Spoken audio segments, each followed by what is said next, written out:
दोस्तों वाकई में कल का दिन ऐतिहासिक था मध्य प्रदेश के लिए। खास करके मध्य प्रदेश का जो बालाघाट जिला है उसके लिए तो यूं मानिए कि सदियों तक याद रखा जाएगा ये कल का दिन। दोस्तों ऐसा इसलिए क्योंकि कल मध्य प्रदेश के बालाघाट में 10 खूंखार नक्सलियों ने सरेंडर किया है।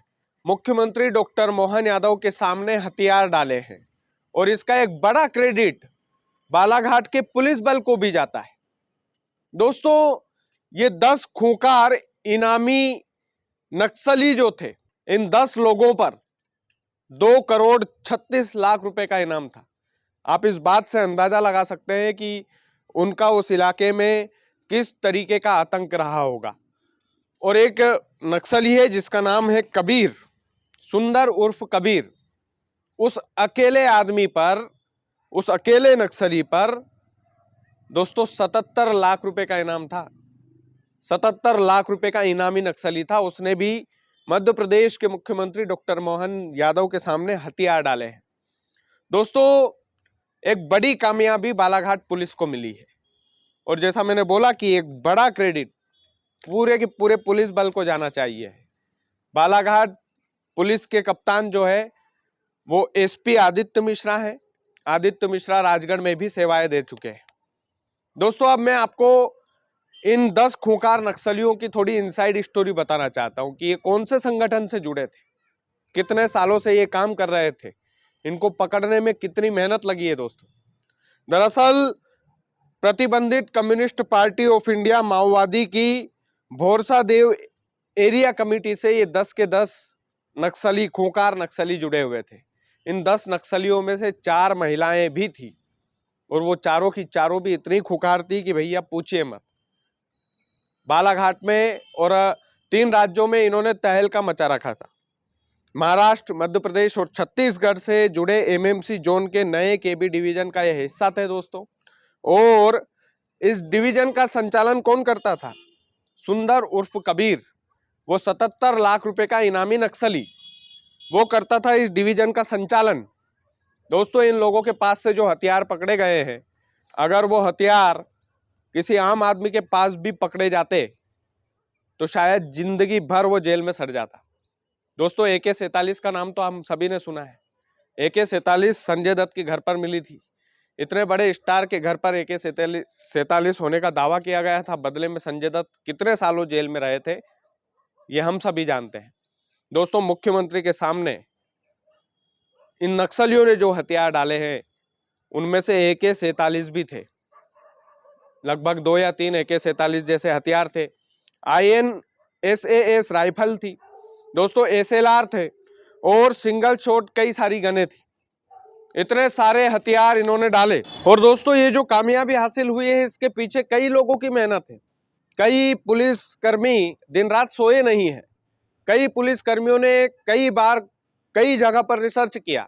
यहां तक कि बालाघाट में पिछले दिनों एक जवान की शहीदी भी हो गई थी। मुख्यमंत्री डॉक्टर मोहन यादव ने स्वयं कंधा दिया था जाकर।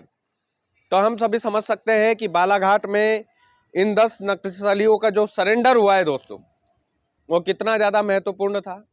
इन 10 नक्सलियों ने जो मुख्यमंत्री के सामने हथियार डाले हैं, प्रदेश के मुखिया ने इनसे ये वादा किया है कि हम 15 सालों तक का पुनर्वास आपको देंगे। हमें खुशी है कि आपने हथियार डाल दिए हैं। और बाकी के नक्सलियों को खुलेआम चेतावनी भी दी है प्रदेश के मुख्यमंत्री डॉक्टर मोहन यादव ने कि अगर नहीं सुधरे तो सुधार दिए जाओगे, अगर नहीं सुधरे तो मार दिए जाओगे। सीधे तौर पर सीधी चुनौती है। जीरो टॉलरेंस वाली पॉलिसी है। एसपी आदित्य मिश्रा है दोस्तों, मौत का दूसरा नाम है एसपी आदित्य मिश्रा। जितने स्वीट और जितने भोले वो दिखते हैं, इतने भोले अंदर से है नहीं वो। और बड़े खूंखार और बड़े जज्बे वाले पुलिसकर्मी हैं, इसमें कोई दो राय नहीं है। तो दोस्तों ये जो बालाघाट में सदियों पुराना जो ये सूखा था, बालाघाट में सदियों पुराना ये जो कलंक था, इस कलंक को मिटाने में एसपी आदित्य मिश्रा की नई भूमिका रही है और एक बड़ी भूमिका रही है। और मैं उन्हें बहुत करीब से जानता हूं एसपी साहब को, क्योंकि वो राजगढ़ में सेवाएं जब दे रहे थे तो उन्होंने कई ऐसे ऐतिहासिक काम राजगढ़ के लिए किए और वो बोला भी करते थे कि भाई मेरे को कोई राजगढ़ जैसी जगह से मुझे कोई ऐसा खास प्रेम नहीं है। मुझे तो बालाघाट जैसी जगह पसंद है जो रिस्की हो थोड़ी सी। और वाकई में बालाघाट में जब वो गए और उन्होंने जो कारनामे किए, वो मध्य प्रदेश के इतिहास में सुनहरे अक्षरों से वो कारनामे लिखे जाएंगे। दोस्तों, इसमें कई पुलिसकर्मियों की मेहनत है, क्रेडिट सभी को मिलना चाहिए है। इसमें मुख्यमंत्री डॉक्टर मोहन यादव का साथ भी है पुलिसकर्मियों को कि भैया जीरो टॉलरेंस रखो, इनको जहां मिले वहां ठोको, कोई दिक्कत वाली बात नहीं है। और ये जो 10 नक्सली, जिनमें से 4 महिलाएं और 6 पुरुष है, ये लाखों के इनामी थे दोस्तों। 10 के 10 पर 2 करोड़ 36 लाख का इनाम था। उसमें से मैंने जैसा बताया कि एक कबीर नाम का नक्सली था जिसके ऊपर 77 लाख का अकेले के ऊपर इनाम था। तो आप सोच सकते हैं दोस्तों कि किस तरीके का वो खूंखार नक्सली रहा होगा।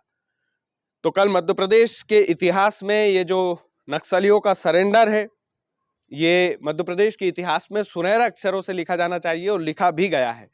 वाकई में ये बड़ी कामयाबी है, ये ऐतिहासिक कामयाबी है। और अब ऐसा लगता है कि बालाघाट जैसा जिला नक्सलवाद से मुक्त हो जाएगा, मध्य प्रदेश जैसा राज्य नक्सलवाद से मुक्त हो जाएगा। और उसके पीछे की वजह यही है कि मुख्यमंत्री जी का साथ है, और सबसे बड़ी चीज पुलिसकर्मियों की मेहनत है।